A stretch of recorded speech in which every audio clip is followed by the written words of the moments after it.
সকলোকে পুনৰ শিল্পী দিৱসৰ শুভেচ্ছা যাচিছোঁ।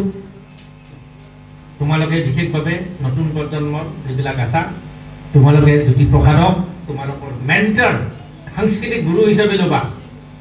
জ্যোতিপ্ৰসাদ আমাৰ সকলোৰে নমস্য ব্যক্তি।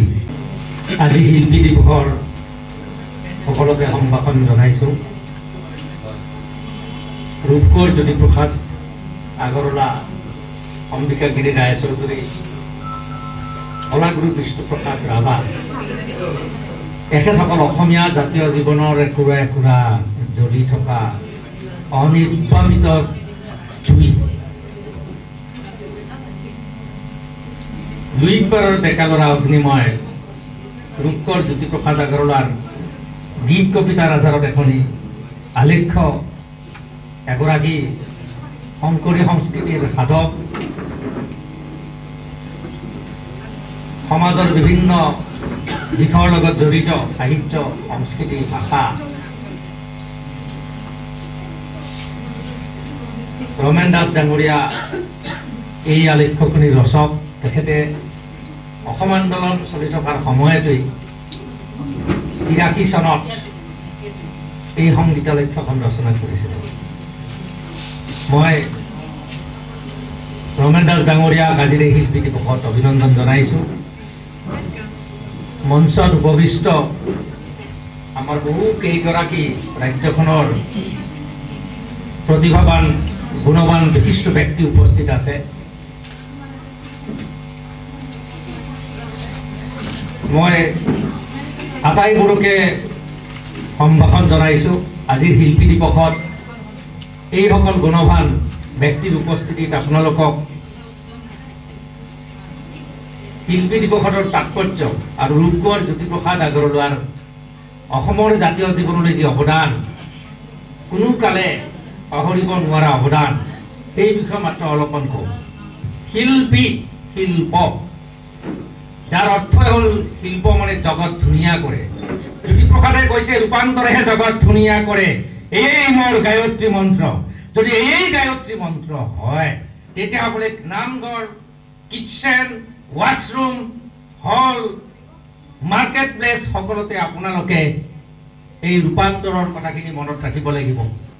আজি শিল্পী দিৱসৰ তাৎপৰ্যৰ ওপৰত মাত্ৰ কেইটিমান কথা কম। জ্যোতিপ্ৰসাদৰ নামত, জ্যোতিপ্ৰসাদে এৰি যোৱা, পৃথিৱীৰ মায়া এৰি যোৱা এই দিনটোত আমি গোটেই অসমীয়া জাতিয়ে এই বৰেণ্য ৰূপান্তৰৰ শিল্পীগৰাকীক স্মৰণ কৰি কিয় শিল্পী দিৱস হিচাপে সমবেত হওঁ সদায়, সেই বিষয়ে আমি কিছু কথা ক'ব লাগিব। জ্যোতিপ্ৰসাদ আমাৰ কাৰণে কিয় প্ৰয়োজন?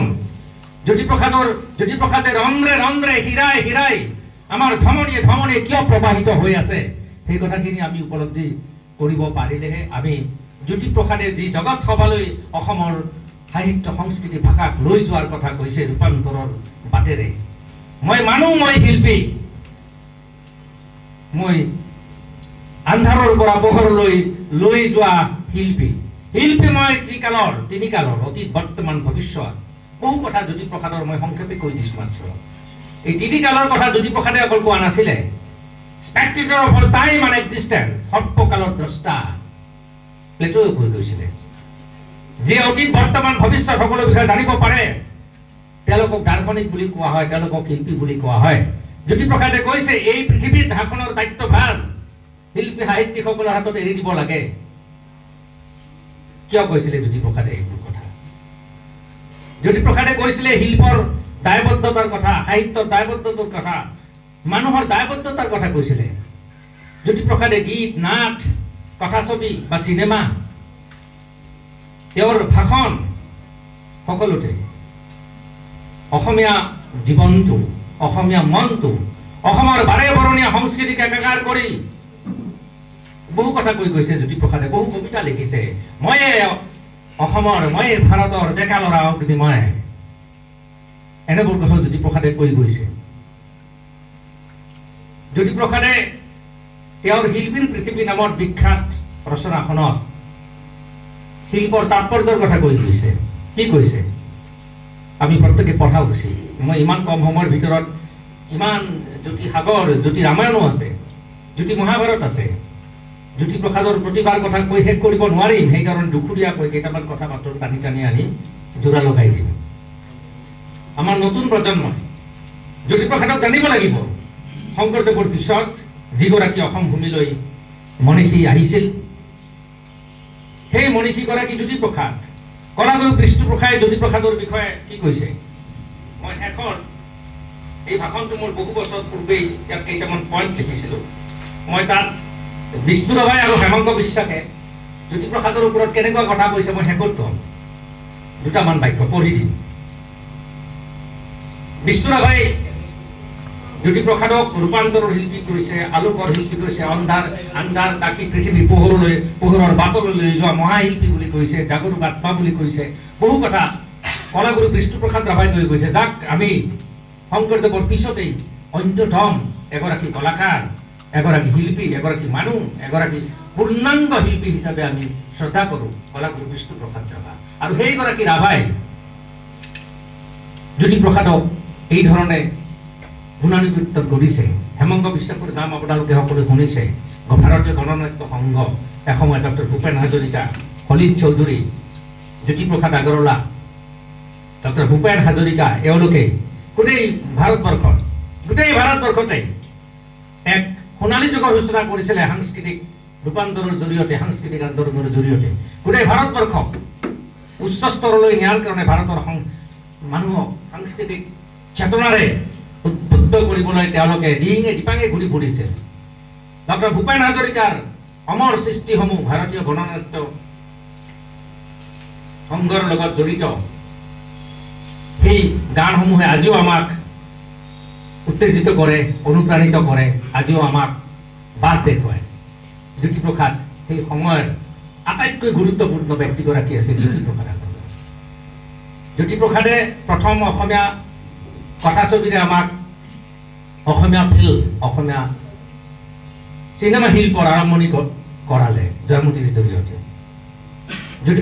জ্যোতিপ্ৰসাদৰ জয়মতী এখন সাধাৰণ চিনেমা নহয়, সাধাৰণ কথাছবি নহয়। শংকৰদেৱৰ যেনেদৰে চিহ্নযাত্ৰা জাতি গঠনৰ বুনিয়াদ আছিলে, অসমক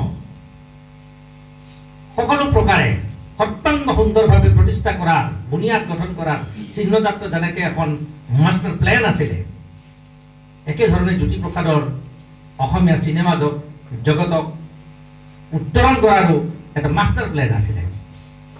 জ্যোতিপ্ৰসাদ এগৰাকী বৰেণ্য নাট্যকাৰ। জ্যোতিপ্ৰসাদৰ নাটক কাৰেঙৰ লিগিৰি, ৰূপালী, লভিতা, শনিৰ কুঁৱৰী, খনিকৰ, এইসমূহ প্ৰখ্যাত নাট।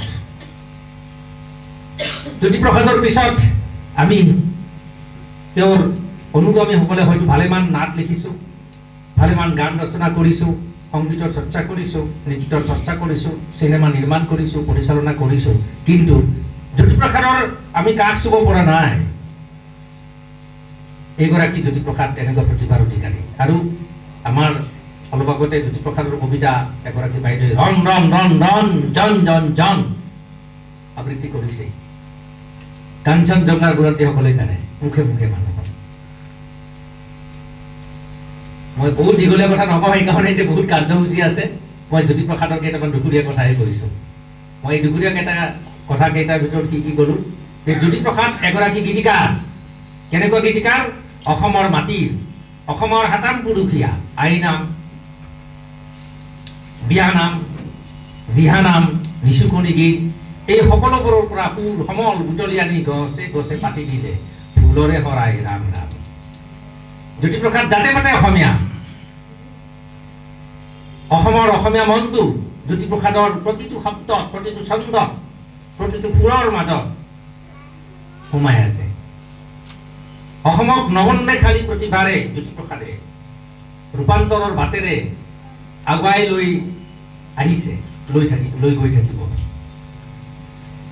জ্যোতিৰ কবিতা ভাৰতৰ স্বাধীনতা আন্দোলনৰ সময়ত জ্যোতিৰ গান কেনেকুৱা উদ্দীপনাময় আছিল, কেনেকুৱা আমাক সংগঠিত কৰাৰ কাৰণে, চেতনাত উদ্দীপ্ত কৰাৰ কাৰণে জ্যোতিপ্ৰসাদে নিজেই হাতে কামে লাগি নিজে জেলতো আছিলে জ্যোতিপ্ৰসাদে। গতিকে জ্যোতিপ্ৰসাদক আমি বুজিব লাগিব, জ্যোতিপ্ৰসাদক জানিব লাগিব। বিভিন্ন এংগুলৰ পৰা, বিভিন্ন দিশৰ পৰা জ্যোতিপ্ৰসাদক আমি জানিব পাৰোঁ, বুজিব পাৰোঁ। জ্যোতিপ্ৰসাদে অকল কলা সংস্কৃতিৰ ৰূপান্তৰ বা সৃষ্টি বা বিকাশৰ ওপৰতে গুৰুত্ব আৰোপ কৰা নাছিল। জ্যোতিপ্ৰসাদে অসমৰ অৰ্থনীতি, অসমৰ সমাজ নীতি, অসমৰ ৰাজনীতি কেনেকুৱা হ'ব, কি পদ্ধতিৰে ৰাজনীতি আগবাঢ়িব লাগিব, শংকৰ গুৰুৰ পিছত জ্যোতিপ্ৰসাদে সেই কথাবিলাক বৰ সুন্দৰভাৱে তেখেতৰ বিশেষভাৱে এই শিল্পীগৰাকীয়ে আমাক পাঠবিলাক দেখুৱাই গৈছে। জ্যোতিপ্ৰসাদ আমাৰ কাৰণে সদায় তাৎপৰ্যপূৰ্ণ হৈ থাকিব। জ্যোতিপ্ৰসাদক বাদ দি, কলাগুৰু বিষ্ণুৰাভাক বাদ দি, অম্বিকাগিৰিৰ চেতনাক বাদ দি, লক্ষ্মীনাথ বেজবৰুৱাৰ সাহিত্য বাদ দি আমি কোনো কাৰণতে অসমৰ মানচিত্ৰ আঁকিব নোৱাৰোঁ, অসমৰ কথা আমি চিন্তা কৰিব নোৱাৰোঁ। এই সকলোবোৰৰ গুৰিতে আহিল জ্যোতিপ্ৰসাদ। জ্যোতিপ্ৰসাদে ভাৱে, ভাষাই, দৰ্শনে আমাক যেনেভাৱে চহকী কৰিলে আমি তাৰ ঋণ কেতিয়াও পৰিশোধ কৰিব নোৱাৰিম। সেইকাৰণে বিশেষভাৱে আজিৰ নতুন প্ৰজন্মই জ্যোতিপ্ৰসাদক অধ্যয়ন কৰিব লাগিব, জ্যোতিপ্ৰসাদৰ আদৰ্শ আমি ল'ব লাগিব। সুদূৰ ৰাজস্থানৰ পৰা আহি অসমীয়া সংস্কৃতিৰ মৌক ভেটি তৈয়াৰ কৰিছিল জ্যোতিপ্ৰসাদৰ পূৰ্বপুৰুষসকলে, আৰু সেই পূৰ্বপুৰুষসকলৰ হৰিবিলাস আগৰৱালা, পৰমানন্দ আগৰৱালা, চন্দ্ৰকুমাৰ আগৰৱালা, জ্যোতিপ্ৰসাদৰ এইবিলাক নিকটাত্মীয়। এওঁলোকৰ পৰাই জ্যোতিপ্ৰসাদে অসমীয়া মনটোক, অসমীয়া 100% অসমৰ অসমীয়াৰ হকে কাম কৰি গোটেই ত্যাগ কৰিছিলে। খুব কম বয়সত, মাত্ৰ 48 বছৰ বয়সত জ্যোতিপ্ৰসাদে এই পৃথিৱীৰ পৰা আঁতৰি গুচি গ'ল। আৰু যদি কিছু বছৰ জ্যোতিপ্ৰসাদ জীয়াই থাকিলেহেঁতেন অভাৱনীয়ভাৱেই অসমৰ শিল্প, সাহিত্য, সংস্কৃতিৰ জগতলৈ যে কিমান বৰঙণি আগবঢ়ালে আমি ভাবিব নোৱাৰোঁ। আমি যদি এই কথা কেনেবাকৈ ভাবোঁ যে জ্যোতিপ্ৰসাদে যদি আৰু 10 বছৰ আৰু 20 বছৰ জীয়াই থাকিলেহেঁতেন, জ্যোতিপ্ৰসাদৰ কল্পিত জগত সভালৈ লৈ যোৱা অসমীয়া ভাষা, সাহিত্য, সংস্কৃতিক জগত সভালৈ লৈ যোৱা যিটো পৰিকল্পনা, যিটো আহ্বান জ্যোতিপ্ৰসাদে নিজেই পূৰ্ণ কৰিব পাৰিলেহেঁতেন। কিন্তু কালে জ্যোতিপ্ৰসাদক সেইখিনি সময় নিদিলে। কিন্তু যিখিনি আমাৰ কাৰণে জ্যোতিপ্ৰসাদে গ'ল, এইখিনিও মেট মৰা, এইখিনিও আমি দাঙিব নোৱাৰোঁ। এইখিনিৰো ওজন আমি দাঙিব নোৱাৰা। গতিকে জ্যোতিপ্ৰসাদ এজন দাঙিব নোৱাৰা, বুজিব পৰা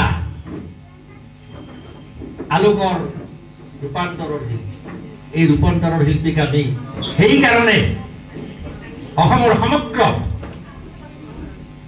শিল্পীসকলৰ, সাহিত্যিকসকলৰ, চিন্তানায়কসকলৰ চিন্তাত সন্মান, শিল্প সাহিত্য সন্মান জনোৱাৰ উদ্দেশ্যে জ্যোতিপ্ৰসাদক প্ৰতীক হিচাপে লয় আজিৰ এই দিনটো শিল্পী দিৱস হিচাপে চৌপাশে অসমৰ চুকে কোণে শিল্পী দিৱস উদযাপিত হৈ আছে। জ্যোতিপ্ৰসাদ যথাৰ্থতেই জগতগুৰু শংকৰদেৱৰ পিছৰ গৰাকী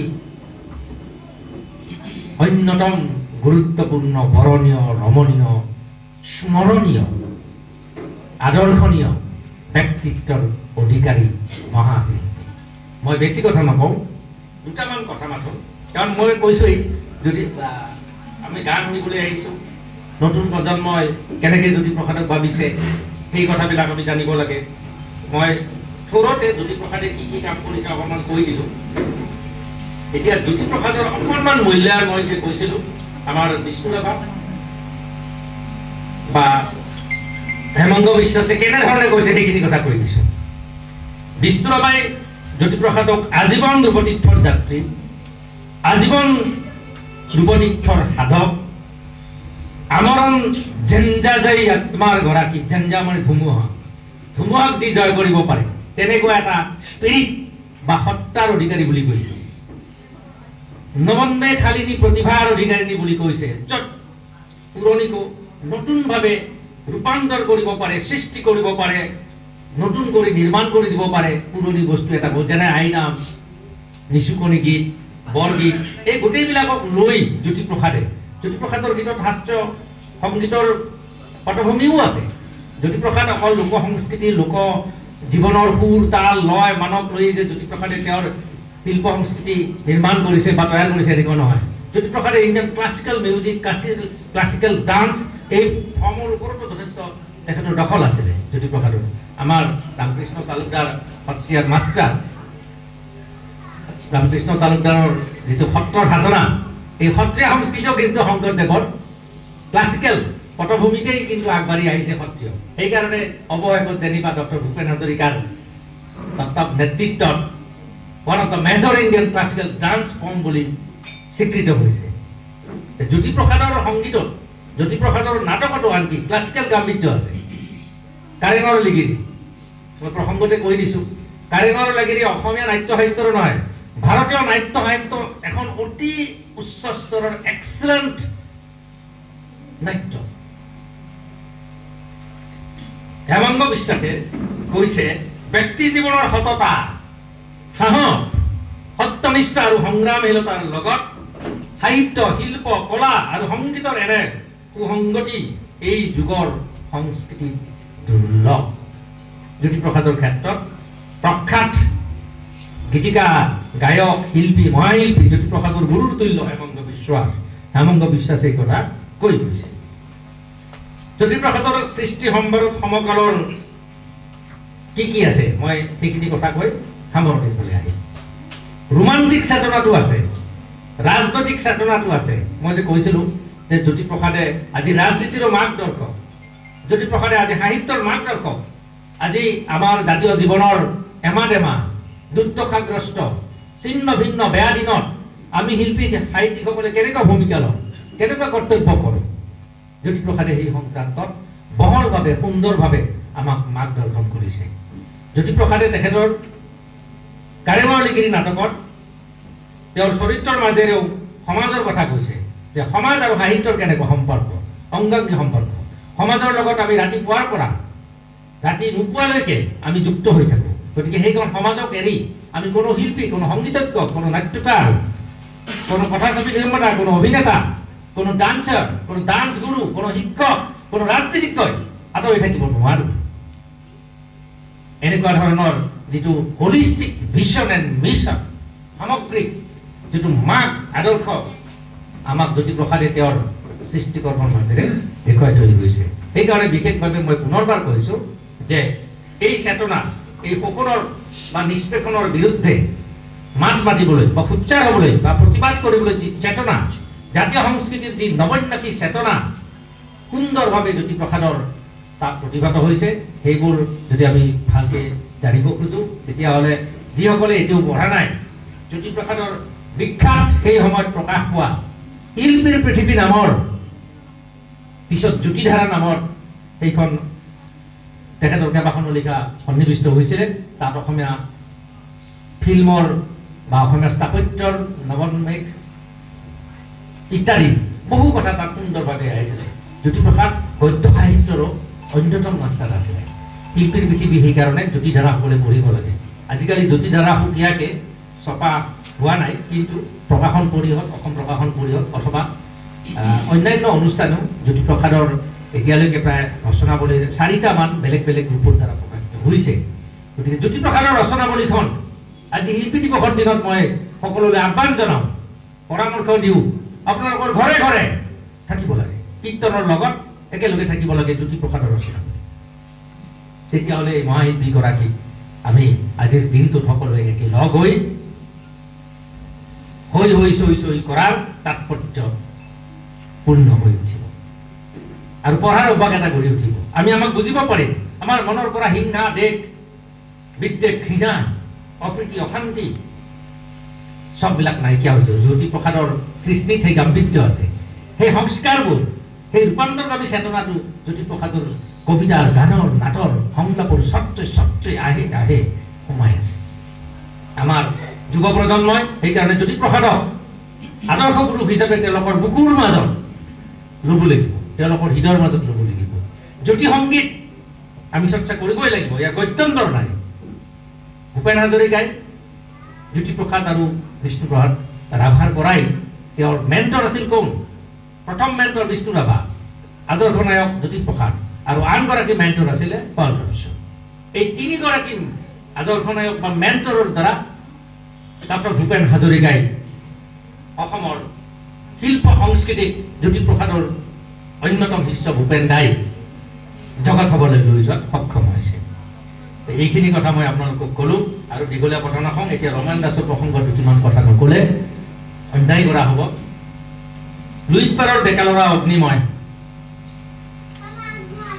এই আলেখ্যখনি তেখেতে জ্যোতিদৰ্শন জ্যোতিপ্ৰসাদৰ গীত মাতক কেন্দ্ৰ কৰি মূলত ৰচনা কৰিছে আৰু তিৰাশীৰ সেই ভয় লগা জুই লগা সময়ছোৱাত এই আলেখ্যখিনিয়ে সেই সময়ৰ মানুহখিনিক জাতীয় চৈতন্যৰে জাগ্ৰত কৰি অসম আৰু অসমীয়াৰ অস্তিত্ব ৰক্ষাৰ ৰণসিঙা বজোৱাৰ বহু পৰিপ্ৰাণে অনুপ্ৰাণিত কৰিছিল সুস্থ সাহিত্য সুস্থ সংস্কৃতি সুস্থ সংগীতে এই ধৰণেই ছ'চিয়েল যিটো কমিটমেণ্ট সামাজিক দায়বদ্ধতা পালন কৰে ৰমেন দাসেও 83 চনত এগৰাকী অসমৰ অসমীয়া মানুহ হিচাপে শংকৰদেৱৰ অনুগামী হিচাপে অসমৰ অস্তিত্ব ৰক্ষাৰ ৰণসিঙাত বুজোৱাৰ কাৰণে মানুহক জাগ্ৰত কৰাৰ কাৰণে লুইতপাৰৰ ডেকালৰা অগ্নিময় এই সংগীতালক্ষ্যখনিৰ জৰিয়তে তেখেতৰ সামাজিক দায়বদ্ধতা পালন কৰিছে আজি আমাৰ এটা ভাল দিনত